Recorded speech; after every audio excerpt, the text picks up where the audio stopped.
Hello, my darlings. Welcome to Misabled Cooking. Today we're making a pretty simple lasagna that's really delicious. First, you will need 1 pound of hamburger, and I'm using a pound of Italian spicy sausage. It's not necessary. 1 onion. Oh, San says hello. Minced garlic. I already pre-cooked the lasagna noodles according to their instructions, and I'm keeping them in just a cold water bath to be ready. And then a jar of your preferred spaghetti sauce.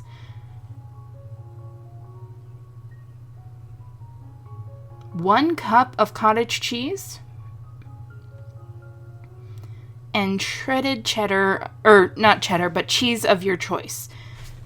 It doesn't, whichever you have, whatever you normally get will be fine. We're gonna chop up this onion. Doesn't have to be fine or anything, it can be a bit chunky.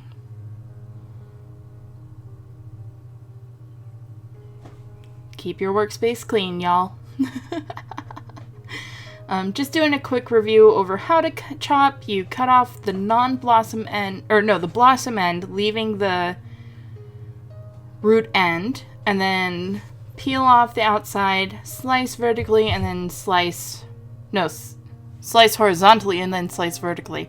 I don't know, up and down. If you really want to confuse me, do east and west instead of left and right. My gosh.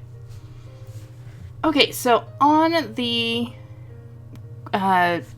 in the pan that you're going to cook in, you want to get something that's wide with deep ends, or that's deep as well. So not a fry pan, but something kind of like what I have. Once that olive oil, I'm using olive oil, you can use veggie oil or your preferred cooking oil. Once that's warm and nice and hot, go ahead and add the onions. If you look really closely, you can see how it's bubbling. That helps with the Maillard reaction. Well, Maillard specifically applies to proteins, so that helps with the browning. And then you're just gonna mix this up a bit. Once it's nice and mixed and you've got it even, salt and pepper.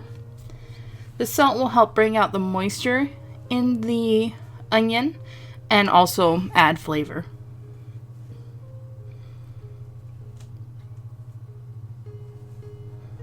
And I'm just moving this to where it's easier to see. Oh, you didn't see me pepper it. I apologize. I did add pepper, I promise. I just accidentally edited it out. Edited. I don't word today well, guys. It takes too much brain to word good. Once you've got those, see it's kind of browned, you can absolutely cook these onions down further. But since they're going to be cooked so much already, I do want to retain a little bit of that bite, so I'm not going to cook them down as much. You can, however. With my cooking, or with my instructions and everything that I give you guys, I want you to be able to take this and kind of make it your own. So maybe just see this as a guideline, kind of like the Pirate Code. We'll see. I'm going to add in about 2 tablespoons of minced garlic, which is the equivalent of roughly 2 cloves. And then going to mix that in there. I have the heat down just because garlic burns really easily. And then I'm going to mix this around until it gets aromatic. And once it's aromatic, I'm going to add the meats. The sausage is entirely up to your personal choice. You don't have to do it. I just had it on hand, and so I threw it in there. And you're going to want to break that up a bit. Like a bad couple, you're going to break them up. You know, when your friend is dating someone that's really not good for them, break them up. Not really, I'm kidding, guys. Help your friends, but you know what I mean. Alright, and then with the hamburger, I'm just slicing up at the top, and then I put a little hole in the bottom for ventilation to make it easier to get it all out. And then once again, we're gonna, well, I'm gonna move that, but we are going to break that up like a bad date. And I'm turning up the heat so that we do get, now I can use the word Maillard reaction on that meat as much as we can. We're just trying to brown it so it's nice and flavorful and delicious. Once you've broken that down and you see it starting to turn brown, you could salt and pepper this earlier. I just didn't do it until now, probably because I forgot. And I looked over when I was mixing and I'm like, oh yeah. Don't forget the salt and pepper, guys and girls. It makes you sad because it won't taste as good. And if you're putting this much effort into it, you want it to taste good. It will still taste good, but not as good. So let the food reach its potential, just like you have the ability to reach yours. We're going to keep cooking this until it's all nice and browned and delicious. I like that word, delicious. Don't judge me. If you do, actually, I don't care. It's fine. Okay, and so you see how I pushed all of the meat to the side and you got that fat there on the bottom? I'm going to use a pair of tongs and a paper towel that I folded up, and I'm just going to push it down on there and move it around, and I'm soaking up as much of that fat as I can, just because I don't necessarily want that in my food. It's a way to make things a little bit healthier. You can take it to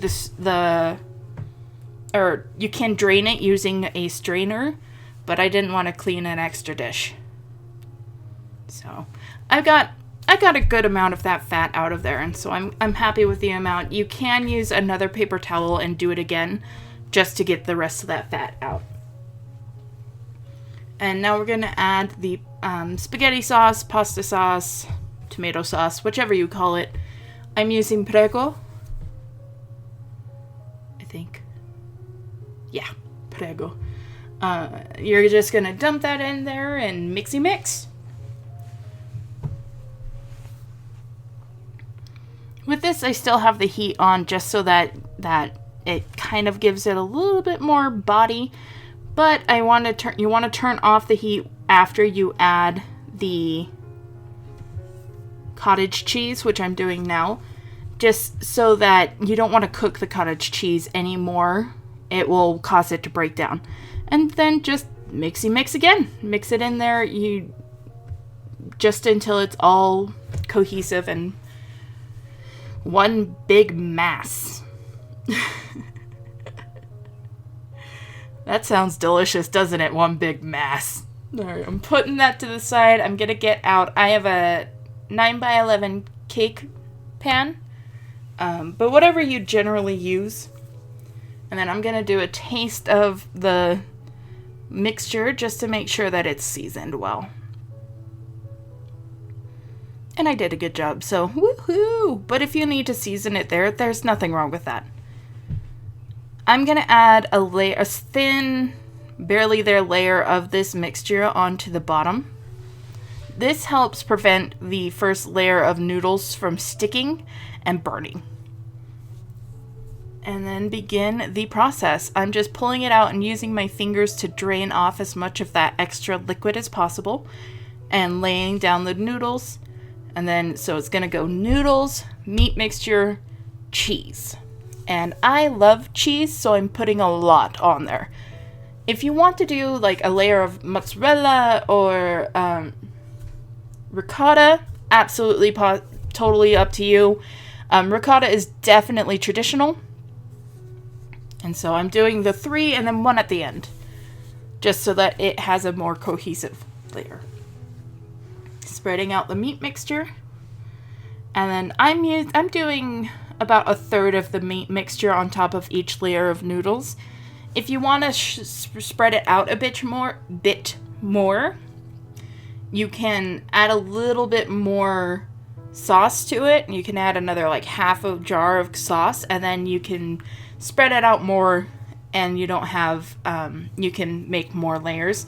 But for me, it's fine. I'm happy with the way it is. And adding the last layer of meat here.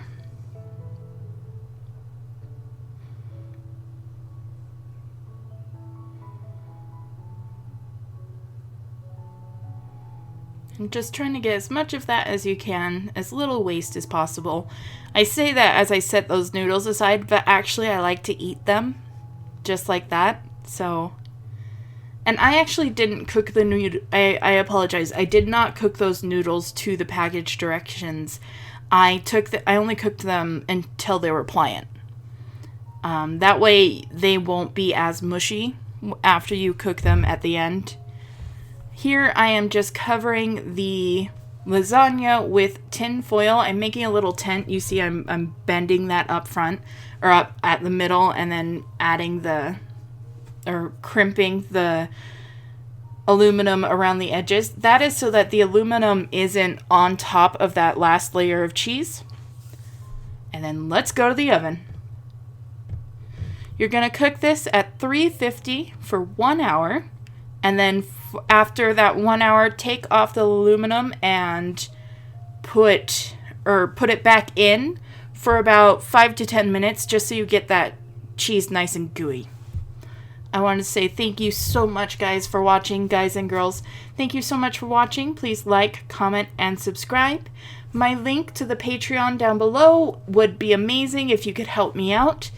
And as always, love you.